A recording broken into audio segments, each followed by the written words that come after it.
Operation Slipper. I'm Adam, aka iHoops__, and my co-host... I'm Matt, aka iMiddo. Today we're going to talk to you about Elder Scrolls V, Skyrim, or as I like to call it, Skyrim. Skyrim is the fifth installment in the Elder Scrolls series, and is set 200 years after the Elder Scrolls Oblivion. The game takes place in the land of Skyrim, amidst a civil war after the assassination of the king. Skyrim's main story revolves around the player's effort to defeat a dragon god who is prophesied to destroy the world. The open-world gameplay of the Elder Scrolls series is continued in Skyrim, as the player can explore the lands at will and ignore or postpone the main quest indefinitely. So after that, Matt, what do you think of the game? I reckon it sounds like a pretty decent game, just for like the main storyline and everything in the game.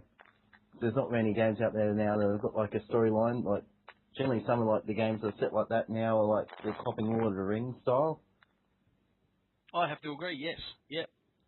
But like the idea of the dragon, like a dragon god, obviously there's going to be more than one dragon in there. Yes, that's correct. So we'll move on to the point now of just giving you some brief information about the game. This game was asked by a viewer of ours to be done, which is Pat8U. So thanks, Pat8U, for suggesting this game. We've done a little bit of research. Me and Matt aren't that particularly fond of these games. We have played them, but they're not top-tier games for us. They're obviously top-tier games for everybody else, like they're highly budgeted and stuff like that, like Fallout and stuff like that for the other Bethesda games. But me and Matt don't particularly play them. We're not really RPG type boys, but more FPS type of people.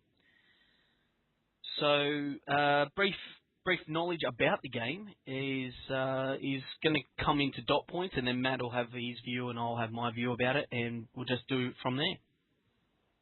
So you ready, Matt? Yeah, sounds good.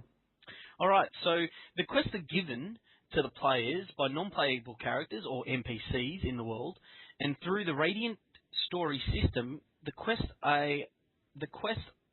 can be dramatically altered and changed to the way the player interacts with the quest's characters and objectives. Now, what do you think about that? That's pretty cool, actually. That is pretty cool. Like, it makes you more into the world, pretty much, if you think about it. Yeah, it does, really.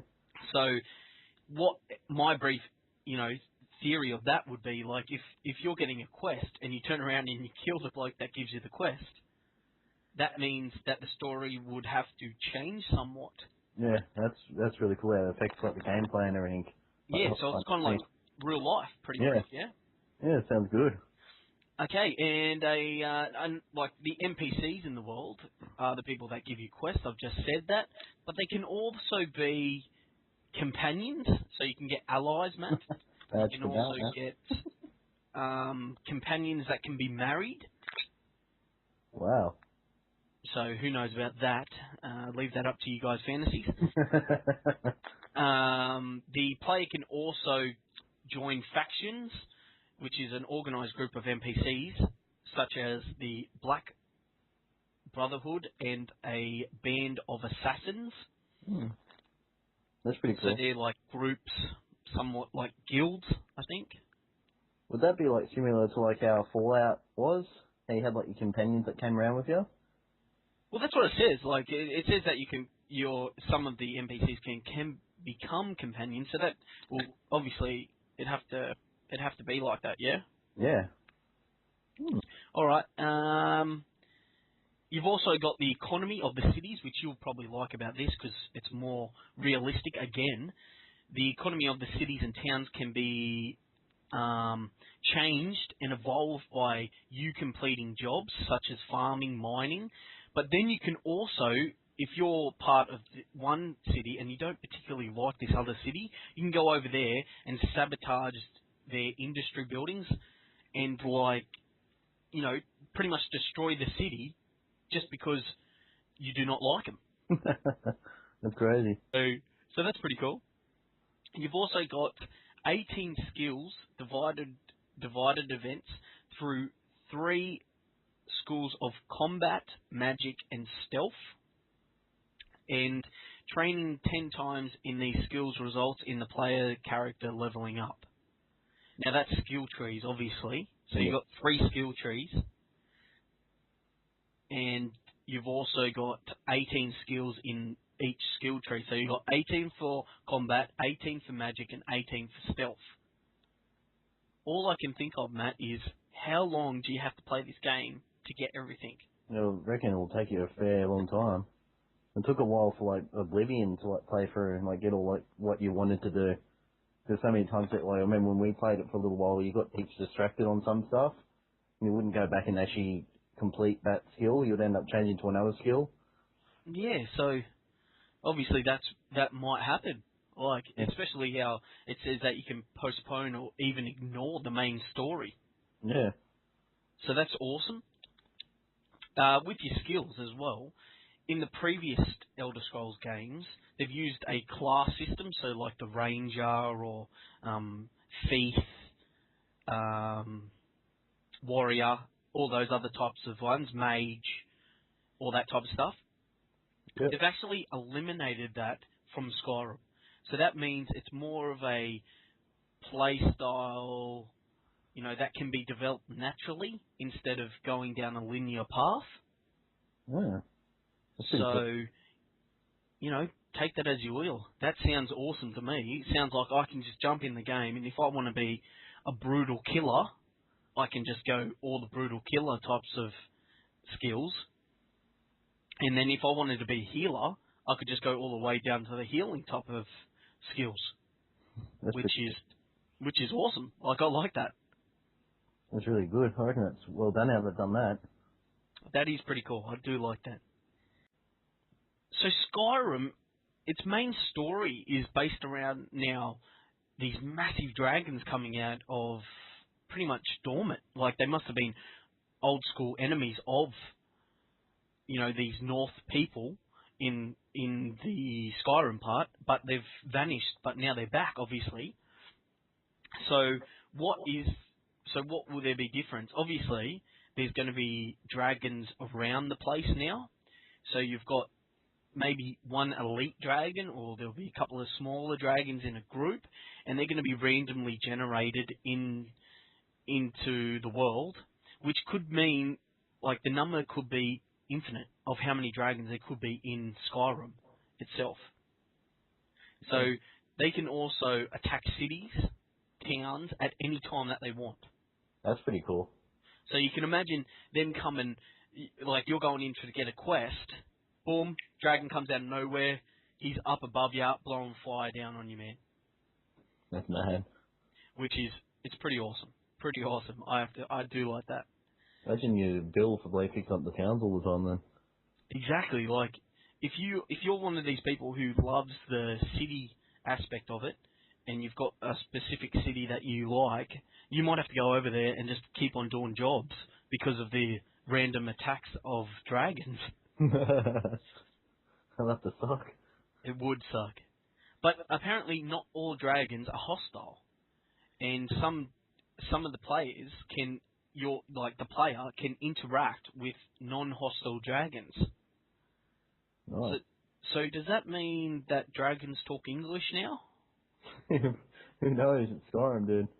So who knows about that? Like, I didn't think dragons could talk English, let alone, non-reptilian type of talk, I think. I don't know. But that's pretty cool. That's cool.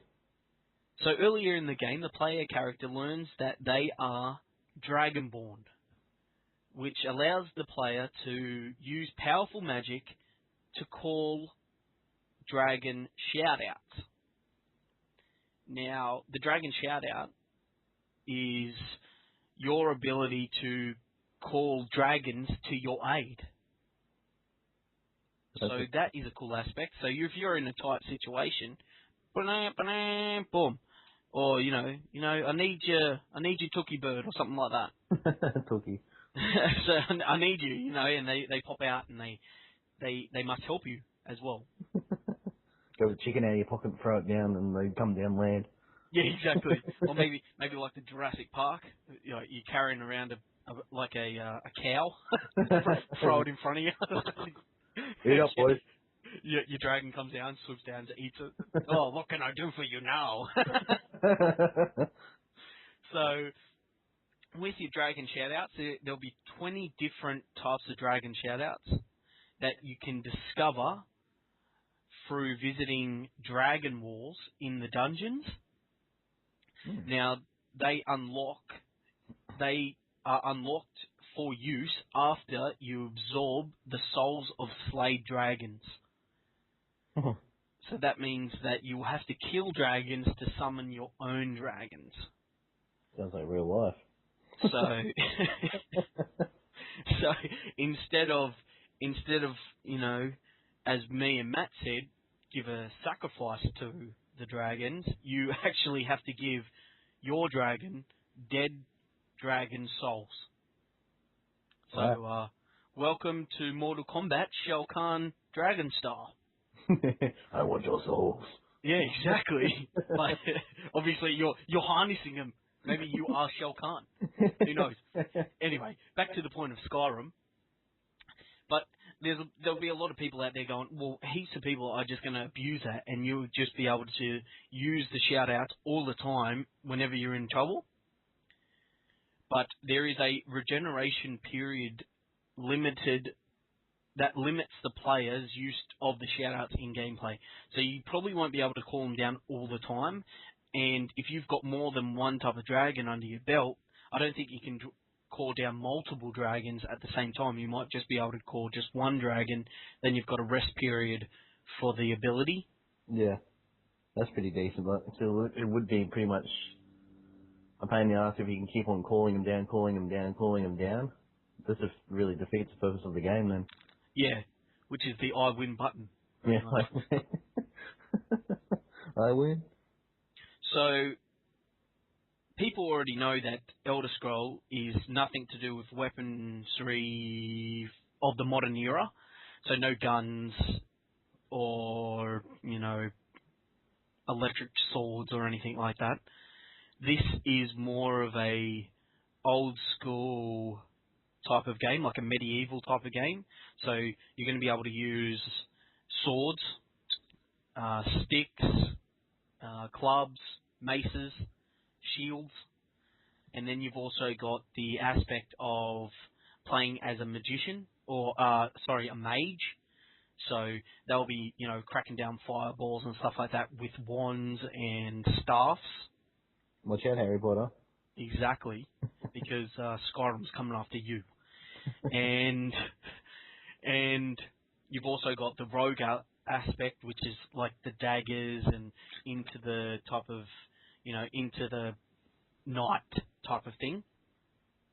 You've also got ranger abilities, which is the bows. Nice. And apparently spears might be involved in this game, which will be awesome, because you can imagine shooting a little piece of branch into a dragon, but throwing a log into a dragon. I'm pretty sure they're going to feel that. So that'll be pretty cool, like throwing some spears at people. So that's pretty much basically the rundown of the game. I can't really say much more about that because we haven't really got more information about the game. So now we'll just go through the pre-order systems that we have. Now, pre-order systems or pre-order places that you can get the game. There is a standard edition and a limited edition. If you're a big Elder Scrolls fan, you're going to get the collector's edition or limited edition already. And with that, you get the added bonuses of all this other stuff. But pretty much through EBs, JB Hi-Fi, and Game, you're all going to get, if you pre-order, a map, a 3D representation of Skyrim. You'll also be able to get, from Game, 2 Elder Scrolls Skyrim novels. Which, let's just think about it, Matt. How much are books these days?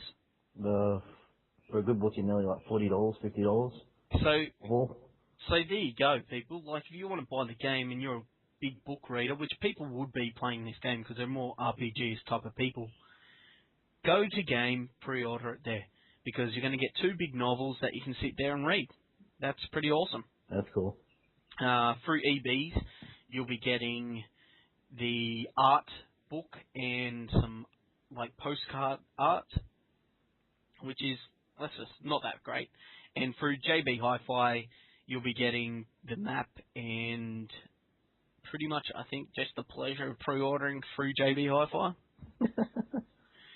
There's not that much pre-order bonuses through getting Skyrim from the different stores. So if you don't want to pre-order it, it's up to you. If you're a big fan of Skyrim, you're going to be pre-ordering it already. But the best place to get it through is Game on this occasion because of the big novels, which, as Matt said, roughly a good novel at this moment, about $40. You get 2 novels from Game from pre-ordering, and the game is $100 from there. So, how can you say no to $100, which you get 2 free books, which are worth $40? Yeah, can't really say no. So that's like $180 that you should be spending, but you're only spending $100. Nice. So there you go. Or you could work it out that you're buying 2 books and getting the game for $20. So this has been another episode of Operation Slipper. I've been Adam, aka iHoops. Matt, aka iMiddo. And have a great day, and hopefully you come back and please subscribe to us. Peace out. Peace out. Holy shit, what is this? Forged in God's very flames. Do mine eyes tell me lies? A new Elder Scrolls game. Time is nigh, I must fly, venture forth on my quest. Goodbye ma, goodbye pa, and goodbye girlfriend's breasts. I'll be off as a wrath. Catch you later, Hyrule. I'll be gone, I'll be on, I'm no longer your fool. The crab filled the gap while I waited to begin the adventure of my life in the land of Skyrim.